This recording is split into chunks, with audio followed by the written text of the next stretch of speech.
Ahmedabad municipal corporation સંચાલિત swimming પુલમાં મહિલાઓ માટેની અલગ બેચમાં મહિલા કોચની વ્યવસ્થા ન થતા એએમસીએ મહિલાઓને જનરલ બેચમાં મોકલવાનો આગ્રહ રાખ્યો હતો। જો કે આ મુદ્દે હાઈકોર્ટમાં જાહેર હિતની અરજી કરવામાં આવી હતી, જેમાં આક્ષેપ કરવામાં આવ્યો હતો કે કોર્પોરેશન હસ્તકના 27 સ્નાનાગારો પૈકી 7 સ્નાનાગારોમાં મહિલાઓ માટે બપોરની અલગ બેચ શરૂ કરવામાં આવી હતી, પરંતુ બપોરની બેચમાં મહિલા કોચ ન હોવાથી પુરુષો માટેની જનરલ બેચમાં મોકલવાનો આગ્રહ કરાઈ છે।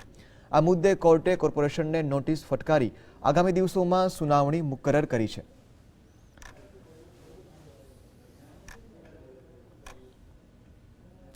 અમદાવાદ શહેરમાં વિવિધ બિલ્ડિંગોમાં ફાયર સેફટી અંગેના નિયમોના થતા ઉલ્લંઘન અંગે હાઈકોર્ટમાં કરાયેલી અરજી પરની સુનાવણી હાથ ધરાઈ હતી, જેમાં હાઈકોર્ટે અમદાવાદ મ્યુનિસિપલ કોર્પોરેશનને અમદાવાદમાં આવેલી સ્કૂલ તેમજ અન્ય હાઈરાઇઝ બિલ્ડિંગ્સમાં ફાયર સેફટી અંગે કેવી અને કેટલી સુવિધા છે તેની વિગતો સાથેનું સોગંદનામું કોર્ટ સમક્ષ ફાઇલ કરવા આદેશ કર્યો છે। હાઈકોર્ટે કોર્પોરેશનને નિર્દેશ કર્યો છે કે સ્કૂલો અને હાઈરાઇઝ બિલ્ડિંગ્સના નામ, વોર્ડ નંબર, વિસ્તાર સહિતની વિગતો ઉપરાંત તેમાં ફાયર સેફટીના સાધનો મૂકેલા હતા કે કેમ તે અંગે માહિતી આપવી।